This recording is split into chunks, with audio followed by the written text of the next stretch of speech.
All right, my patient's name was Donovan. He came in reporting of low back pain, which started back in high school 3 or 4 years ago, but it actually turns out that 2 or 3 months ago, he injured it while helping his dad pick up a heavy piece of turf off the ground. So he was in that flexion-based position, hunched over, and as soon as he tried picking it up, felt a sharp pain in his back, just like that. Cleared him for contraindications, precautions. Vitals were normal, a little elevated, but he's aware of that, and it was still in normal ranges, nothing too crazy. And then, so yeah, nothing stood out to me that I had to refer him out. So we proceeded. SINS severity, I said moderate, because it does affect him throughout his whole day, and he notices it. At work is really the worst, and he can push through it, but it is always a 5 or 6 out of 10. So with that, irritability is also mild or moderate, because it does come on really quick, and once it is flared up, then it does last the whole day. It never really goes away. But he kind of knows what bothers it at this point.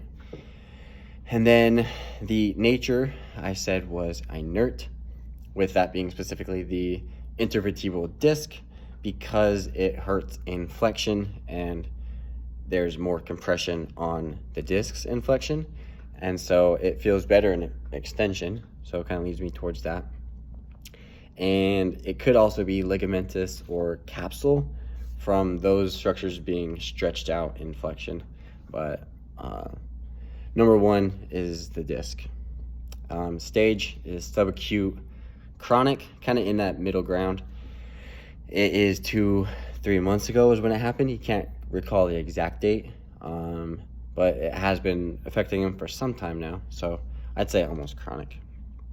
And then stability, it is pretty stable. It started to feel better within that first week, and then ever since then it stayed the same, hasn't gotten any worse, hasn't gotten any better, which is why he's here today.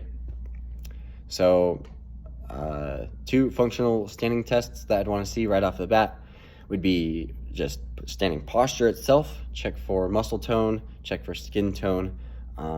He said he didn't really work out, so I'm expecting him not to have good muscle tone, and actually for him to be in hyperextension in his back, just because that's his favorable position. From there, I'd want to check the lumbopelvic rhythm. I'd want to see the active range of motion going into flexion. I'm expecting him to move in block and not segmentally move each vertebrae as he goes down. And I also expect him to have pain going into flexion, probably pretty soon. Within 30 degrees of bending over, he's probably gonna feel some pain. So after that, after lumbopelvic rhythm, then I wanna see some active range of motion. I wanna do a quadrant test with rotation, which is probably gonna hurt. He mentioned rotation hurts in the subjective, but doing a quadrant test with compression, it's probably gonna make it worse. So expecting pain for that. Once I lay him down on the table, I'm gonna do a peripheral joint scan of the hip, quickly do passive range of motion, expecting him to be pretty stiff, pretty tight in all ranges, just because he doesn't work out and he doesn't move that much. So external rotation, internal rotation, flexion, all gonna be pretty hypomobile. And then also gonna flip him up onto his stomach, check joint play. I'm expecting him not to even let me touch his spine just because it's gonna be painful, but expecting him to be hypomobile in that L4, L5 area where I palpated before. After that, 2 special tests that we're gonna do is a straight leg raise test. So checking for extra compression on the discs there. It's gonna be painful for straight leg raise test and a crossed straight leg raise test for the opposite side. It's gonna be painful.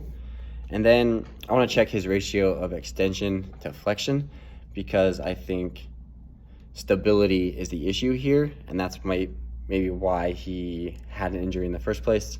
So I wanna see a Sorensen hold, see how long he can hold that, and then do almost like a sit-up hold or a curl-up to check his anterior core endurance as well.